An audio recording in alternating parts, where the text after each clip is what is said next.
Hello, good afternoon. This is Ben from Skoog. This is for this afternoon's webinar about using Skoog and using it in the context of working with kids with autism, and actually sort of more generally tips to do with music making with autistic kids. Now I just need to fire up a little extra panel on my machine here so that I can hear all the bits and pieces that I'm doing in relation to the sound. Now I just want to do a quick check. We've just waiting for a couple of people to join us on this webinar. Let me just take up this now. So one of the things that I'm going to go through today is a list of recommendations from Dr. John Biddulph, who's someone we've worked with for a little while now and has worked with Skoog, and he is a music specialist, particularly in the focus of music and autism. He has a really good website, which I will email the details of afterwards, and he's got some great materials there and has developed his own improvised to empathise paradigm that he works with a lot of the people with Asperger's and autism. So we're going to be going through some recommendations of his. We're going to be looking at different ways that we can use Skoog, and I would like to also focus on a little bit of case study material in relation to using Skoog with autism, which I think highlights a couple of things that John talks about when going through his kind of key tips. So first of all, one of the things that John always has, and I think it doesn't matter whether you're working with kids with autism, but particularly in the field of SEN, plan ahead. I mean, plan for it all to go differently, because it's not going to go according to plan, but be prepared. So let's quickly get our Skoog set up. So this is my Skoog here, which is a tactile, soft, squeezy device. Now I need to, for this session with you guys, I need to mount it on my mount here so you can see what's going on. There we go. Now I'm going to, because I've mounted my Skoog, I need to recalibrate it whilst it's on that mount. So I'm just going to unplug it, and this is how you connect to Skoog. USB cable into USB slot, okay, and then on my Skoog Music software, let's switch to a screen share quickly. I'll just do it now. So if I switch to a screen share, start screen share, and then, oh, I moved the wrong window, and move the Hangout to the side so we don't have all of that. So now in my rather messy desktop, let's get rid of some of these things. Now I'm hoping that today, because I'm using Chrome as a browser, I'm hoping this is going to run a little bit more effectively. So now in my Skoog software here, I've got my audio bar at the top, and there's my USB reconnect, calibrate my Skoog, boom. Now all of this, you want the Skoog set up, everything ready to go before the session starts, ideally, so you can just dive right in and you're not held up by any, or you suffer any kind of apathy in relation to waiting for things starting, during the mood. So now I've got my Skoog set up. Now hopefully you can hear that. Let me just go back to me. Stop screen share. So now I can hear that, and I can see the feed on the hang there saying that I'm making sound, so hopefully you guys can hear that too. So I've got my Skoog set up, it's calibrated and to where I want it to be. So I mean, what's one of the key things is be prepared. You plan well in advance. Make sure you've got a few different things to go with, and especially addressing any kind of potential stress factors or things that could affect your session. Now, one of the first things that John talks about, and I think is really important, is allow students to explore the sounds. I did a blog post about this recently. It's really one of the key things about supporting music within education, but specifically within SEN and with a focus on autism, is supporting young people in making the music that they want to make. It may not be what we think of in terms of what it should be, and then certainly in terms of just generationally, often the music that young people want to make is not what the older generation deemed to be musical in many ways, so whether you're talking about autism or anything. So you're there to support them in how they want to play Skoog, how they want to make music. So very quickly, if you haven't seen Skoog before, tactile musical instrument, has its own software, you touch it to play it. So it's playing a flute at the moment, it can play all kinds of different instruments. I'm going to choose now a sort of Spanish guitar kind of plucked string model. So let's just do that, and I'll just give you a quick twiddle on that so you can hear it. You choose an instrument, you assign a different note to each surface. It's tactile, it's touch sensitive, it's customizable, and it's particularly this tactile nature, the tactile nature and the three-dimensional nature of the object, which makes it very intuitive to play and interesting to explore, that makes it particularly useful and applicable in the field of music with autistic clients. So, got my Skoog set up, and this idea of facilitating exploration. So one thing in terms of tips with Skoog, and I'm assuming in this webinar that you already have a bit of a grounding in Skoog in terms of how it works, how to adjust things. But one of the first things I would say is to make sure it's on a polyphonic setting and enable the twist tilt functions. So I'm going to go back to a screen share now. Here we go. And I'm just going to move. Oh, I was going to move something and it's disappeared. Going to go to screen share. Just getting used to start my screen share with my desktop. Start.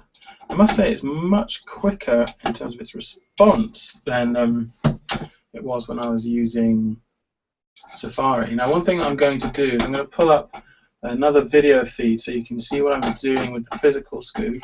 Just give me a second to do that. What do I want? Photo booth. That's what I want. So I'm just going to switch the feed so that we can just, there, so we can still see this. Okay, so what I was saying there is in my Skoog software, which is this software environment here, I want to make sure it's in poly mode, which at the moment it's in mono mode, which means I can only press one side at a time. I'm pressing with more force in the orange. Okay, but I want to open that out and put it into poly. So now, polyphonic, I can get more than one. Okay, so I've got sensitivity turned down, which I will keep on this so you can actually see me pressing the Skoog. But I mean, the Skoog can be played with the high sensitivity is around 250 grams of activation, so no compression, just a very slight touch there. So, but I'm going to turn it down so you can see what I'm doing. So, Skoog in polyphonic mode, and then the second thing that we want to do is Skoog uses physical models, and this is really important. I'd like to talk a little bit about this and to tell you a couple of stories actually about how this came about in the research phase. Excuse me, I'll have a little sip of coffee. There we go. And just to give you a feel for this, so physical modeling allows us to be more expressive, essentially, and to connect different expressive parameters of the sound to different interactive elements of this object. If we go, for example, to the flute, so I'm going to choose a different instrument. Here's my Skoog software, instrument selection tab, scrolling up, go flute, there we go. Now I'm actually going to change octave because I prefer it to be a little bit higher for my ear. It can be anything you like. So I've gone to the note selection panel, use that there. So another key thing I wanted to talk about before we finish today is improvisation and use the pentatonic presets. Remember, it doesn't have to be preset pentatonics, it can be anything you like. Don't forget you can ask questions up in the group chat, or you can log into the Q&A. So I put poly on, and then the other thing I need to do is to engage the twist tilt parameter, which means at the moment I'm just blowing. If I twist it, it doesn't really make any difference. If I click this button here, which says turn twist tilt on, and now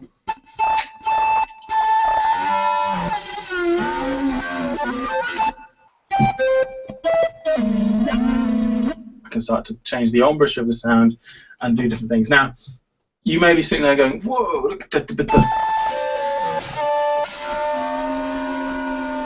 That sounds a bit weird, okay?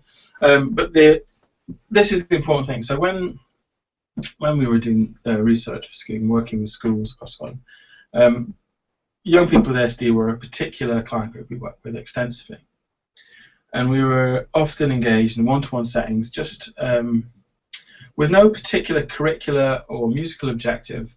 I mean, we were there trying to research these different interfaces and objects and sensors. and just seeing how the individual reacted in terms of control and intuition, and what level of expressivity or engagement the different elements afforded.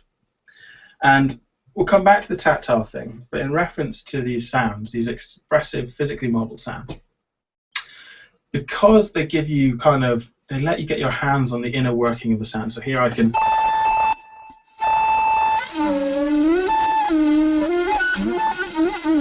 So you can hit, my hand is bending like that, and the sound is actually going. Woo, woo, woo. So it's like really like a direct molding of the sound. And that was something that was just became evidently just so engaging for lots of, all kinds of young people, particularly individuals with autism. So we'd find that you would get involved in this very avant-garde kind of improvised exploration of sound, where it's about twisting, squeezing, pressing, rolling, just seeing how exploring those different ways that the sound works, which is actually relates back to kind of sensory stimulation and controlling and trying to dictate the sensory stimulation that you have, and being in charge of that, which is another great element that music and Skoog particularly offers in reference to supporting individuals in this domain. But I digress. So we would often be working with people one-to-one, and there'd be these crazy sounds, and when you're in the moment, improvising together, as it were, it's just awesome, But we'd often see teachers walking past, and you could see their faces be like, "Whoa, what is? Whoa!" like this. But they get stopped in their tracks, you see, and they'd be like, "Whoa, what is that crazy sound?" And they stop and they listen for a bit, and then especially if they came in, they would sit down. And as soon as they were part of it, they got it, and they could see and hear what was going on. So it may not have subscribed to their preconceptions about what music should be in terms of a jolly tune or whatever, but the musicality of it, the communicative, expressive, interpersonal interaction that was going on was crucial and so intimate and immediate, and as supported in this kind of sonic environment, that they got it, and they would often stay behind afterwards and go, I thought it was just noise, but then when I sat and I watched and I listened to what was going on, I couldn't believe how musical Darren was, or I didn't know that Celia had that in there in terms of interactivity. Normally she's very self-contained and quite hard to reach. So that's the thing. So let people explore sound and explore it with them. So this is another key tip from John Biddulph, which is lead by, make sure you can do it too, right? Lead by example. Don't just present things and expect young people to be able to do them. Well, I don't know music and I don't know stuff. It's not difficult. Particularly Skoog, and this is something that has always been the case with Skoog and teachers and carers and people, and we've worked closely to make it so that it's enabling for you as a practitioner, particularly if you don't have a particularly musical background in terms of theory or any particular instrumental skill. Musicality is a thing that's human, and these are just tools to facilitate engaging in it or supporting it or allowing access in different ways. The music and stuff is in between two people. Okay, it's a behavior, and don't be scared to dive in. Don't be scared to vocalize, and particularly, you might find students vocalizing and making these kind of really pitch gliding, kind of strange explorations of sound. Go with them. Play with them and listen. Listening is so important, and give space. So that's another important tip that I would say, particularly in reference to rhythm, if you are engaging in this kind of thing, is leave space, and don't allow the rhythm you're playing with to utterly dictate what you're doing. I think, oh, you know what? Let's have a little example. It's not very quickly. I'm just going to flick back to my hang here. Turn off the screen share. I'm going to load up the YouTube app here. Here we go. Opening YouTube app. There we go. Okay. Things to remember. Now I want to I'm hoping I can add videos to playlists. I'm hoping I can find this. Lewis for duet Skoog. Back a bit. Just in terms of this point about rhythm. Oh, not duty, right? Duet.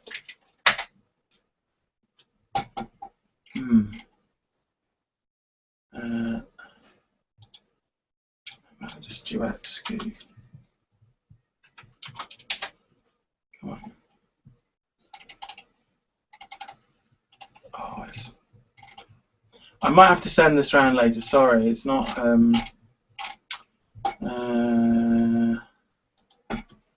about Skoog? Let's put guitar. That's it. Jam. Here we go. Right. So let me click this, and I'll pause it. There we go. So idea of not being totally, you know, anchored in some kind of metronomic kind of rhythmic thing. Okay. So here's this little clip, and this is a duet between Lewis, a support musician, and Paul, who's a student. And you'll hear, I mean, it's rhythmically okay, but you'll just hear that Lewis just leaves that little extra space to give Paul the time to come in. Now, Paul's not an autistic student, but you know, he's a student within a special needs school. He faces some physical challenges, cerebral palsy, etc. But it's not whether he's autistic or not, or anything like that. But it's just I'm talking about this rhythmic aspect. So let's just let them play.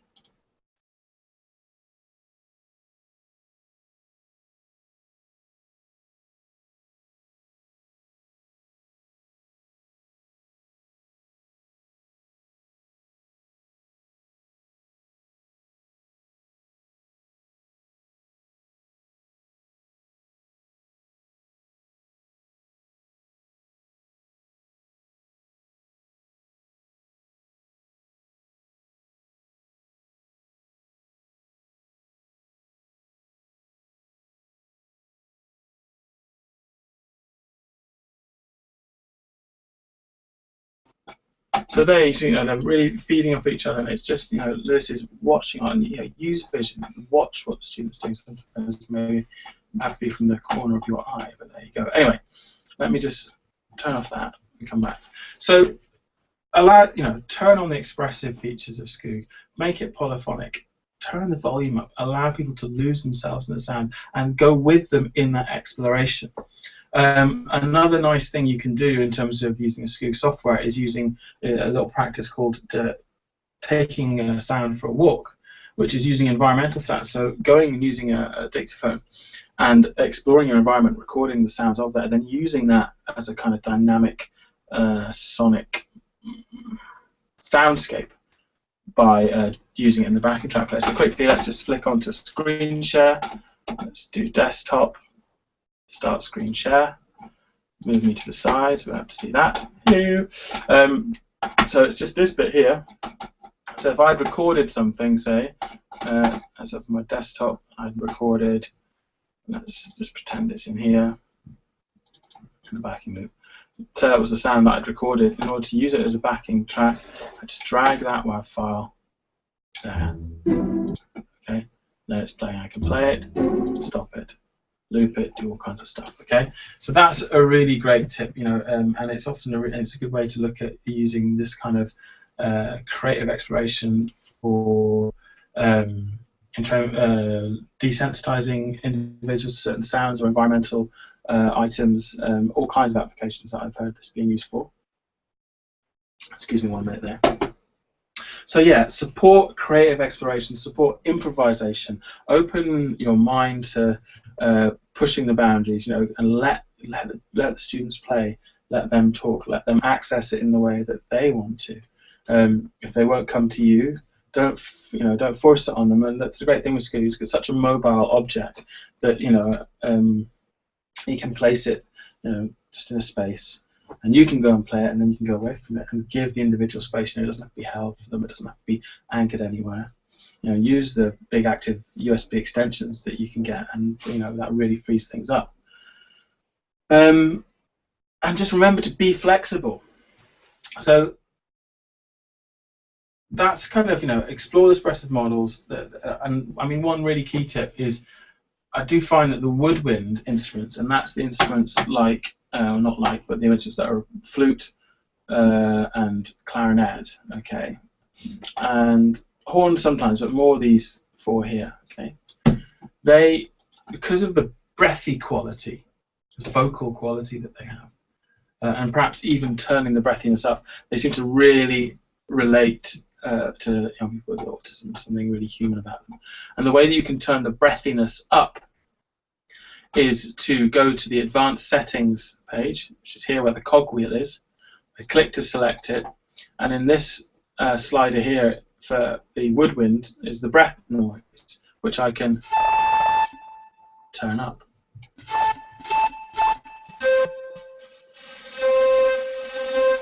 And do things that way. And actually, if you find that the breathiness is really, really engaging, then you can actually, can I do this here? I wonder. Oh, it's not going to work on that. No, it's different. So actually turning the sensitivity down so that, right down.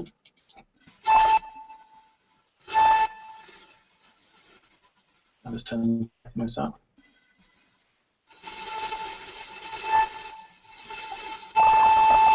So you get more breathiness. So you can play around with those settings, you can save them, but you can max out and really capitalize on that vocal kind of synergy that you have happening there. So that's a little practical tip. The other thing that I wanted to talk about quickly, which I'll do just now, is using the sampler to engage students with environmental sounds.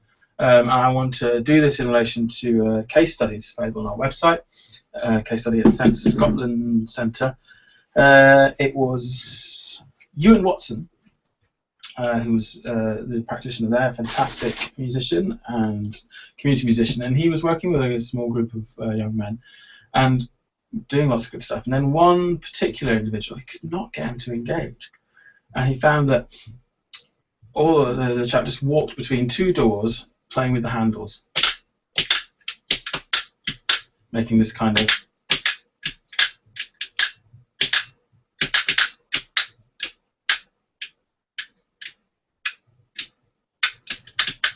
clicking sound, right?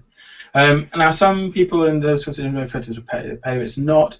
I mean, what this young man was doing was exploring the sounds he could make, these mechanical sounds, with the handles, okay?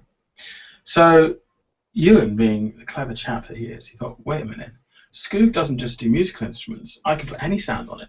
So if that's the sound that the young person is interested in, or if that's the sound that they're focused on, an environmental sound, we can use that as the practitioners. We can use that as musicians to say, right, well, let's work with a sound that you want to work with. And again, it's the idea of allowing them to lead, supporting them in and enabling them in the expressive journey they wish to take, and allowing them to take that further. So how do we do that?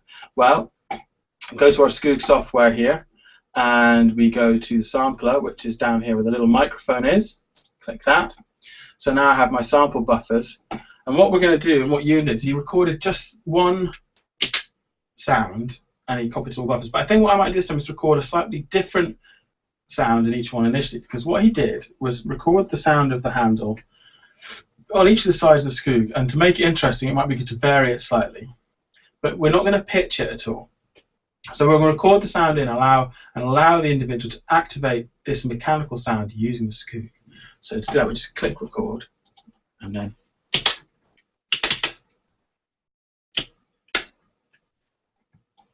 so now I should have on this one, and then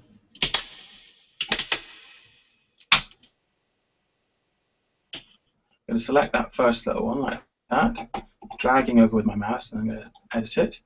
I just want that little double whack there. So now,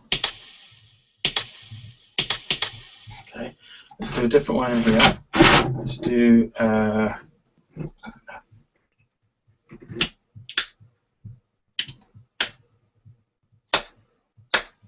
one of those. So there's this little one here. Let's zoom in, edit him up. So remember, I can trim. So now I'm blue. What else can I do with this? Just the down. Just do the down one. Okay, ready? Okay. Just that. Let's zoom in. Zoom in. And let's edit it. There we go. So now I've got 3 different sounds. I could have 5, but just for... I've reversed it. Oops.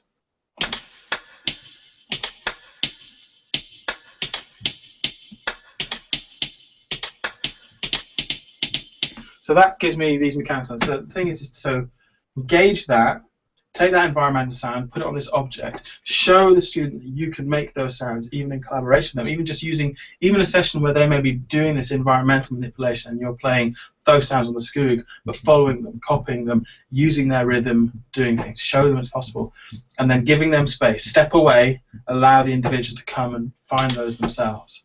And then the next session, we take one. Let's do this one, copy to all, and then we pitch it.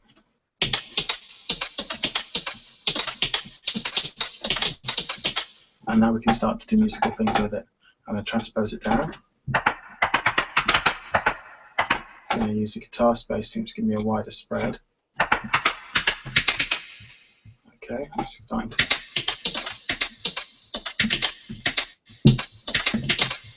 Okay, and I can start to play it, and I, as the musician, can start to play with that and work with that and help them develop a context. You know, remember you can always record in the Skoog software in terms of your performance, so you can bring something back as well again to build on in the next session.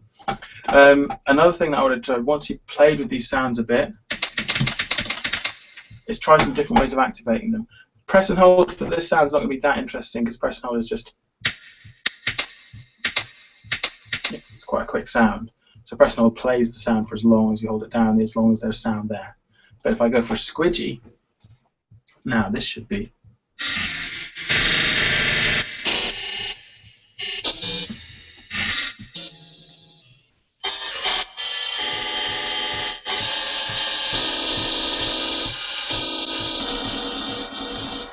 I've got some quite interesting sounds happening. Now, probably want to edit it so we're just working with the actual a waveform like this. So now,